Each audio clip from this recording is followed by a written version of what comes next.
मानव इतिहास की वो कहानी जो हम सब जानते आए हैं, सोचिए अगर वो अधूरी हो।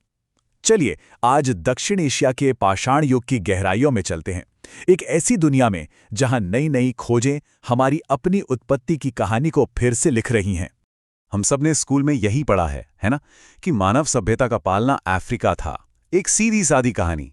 लेकिन क्या हो अगर सच्चाई इससे कहीं ज्यादा उलझी हुई और कहीं ज्यादा मजेदार हो। देखिए, ये है वो पारंपरिक कहानी। हमारे पूर्वज अफ्रीका से निकले और पूरी दुनिया में फैल गए। पर इस नक्शे में एक बात अजीब नहीं लगती? दक्षिण एशिया या तो खाली है या फिर बस एक गुजरने का रास्ता। क्या सच में ऐसा था? आजकल के आर्कियोलॉजिस्ट्स ना ठीक यही सवाल पूछ रहे हैं। क्या हमने कहानी का एक पूरा का पूरा चैप्टर ही मिस कर दिया? क्या दक्षिण एशिया सिर्फ एक गलियारा नहीं, बल्कि मानव विकास के इस नाटक का एक मेन स्टेज था? तो चलिए सबसे पुराने सबूतों से ही शुरू करते हैं, वो सबूत जो इस पूरी कहानी पर सवालिया निशान लगा देते हैं। ये तारीख ये सब कुछ बदल देती है। 26 लाख साल।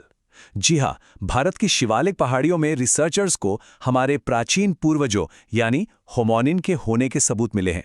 ये हमारी अब तक की समझ से कहीं कहीं ज्यादा पुराना है। तो आखिर ये सबूत हैं क्या? ये हैं जानवरों की हड्डियों पर पत्थर के औजारों से बने कट मार्क्स। जरा सोचिए, लाखों साल पहले हमारे पूर्वज ठीक यहीं पर थे, जानवरों का मांस खुरचकर अपना पेट भर रहे थे। ये शुरुआती इंसानी बर्ताव का सीधा सीधा सबूत है। और जरा इस पर नजर डालिए। ये बताता है कि ये खोज कितनी बड़ी है। मसूल के 26 लाख साल पुराने निशान, ये इसे अफ्रीका के बाहर हमारे पूर्वजों की मौजूदगी के सबसे पुराने सबूतों में से एक बना देते हैं। मतलब अफ्रीका के मशहूर साइट्स जैसे दिखिका और लुमेक्वी के लगभग साथ साथ। और बात सिर्फ निशानों तक ही सीमित नहीं है। पाकिस्तान के रिवात और पब्बी हिल्स में तो हमें असली पत्थर के औजार भी मिले हैं। ये सिंपल से भारी भरकम औजार हैं, शायद तोड़ने या काटने के काम आते होंगे। इससे साफ पता चलता है कि यहाँ रहने वाले लोग अपने सर्वाइवल के लिए टूल्स बना रहे थे। पर कहानी यहाँ खत्म नहीं होती।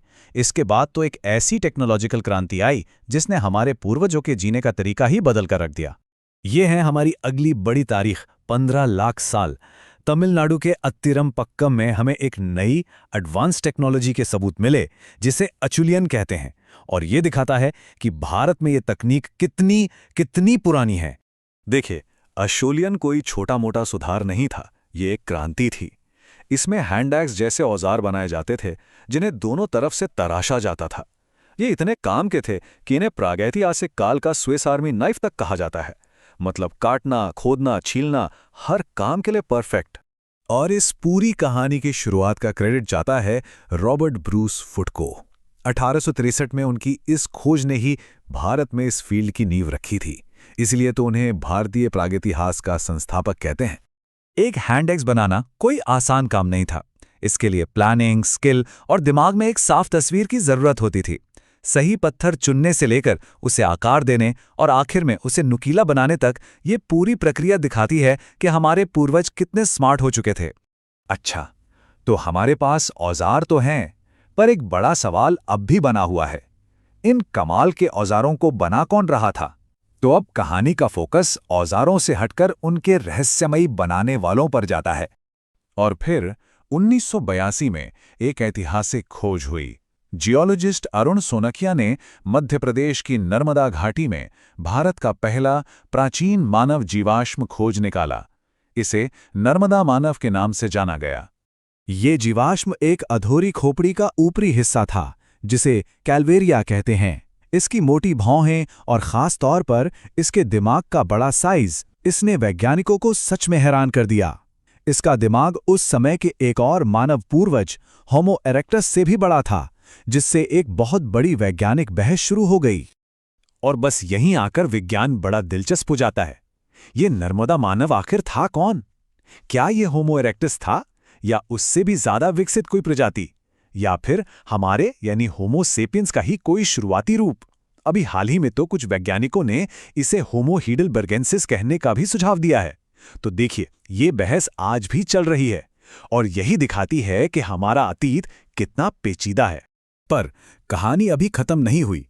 जैसे जैसे समय आगे बढ़ा, दक्षिण एशिया में हमारे पूर्वज और उनके औजार दोनों ही विकसित होते गए।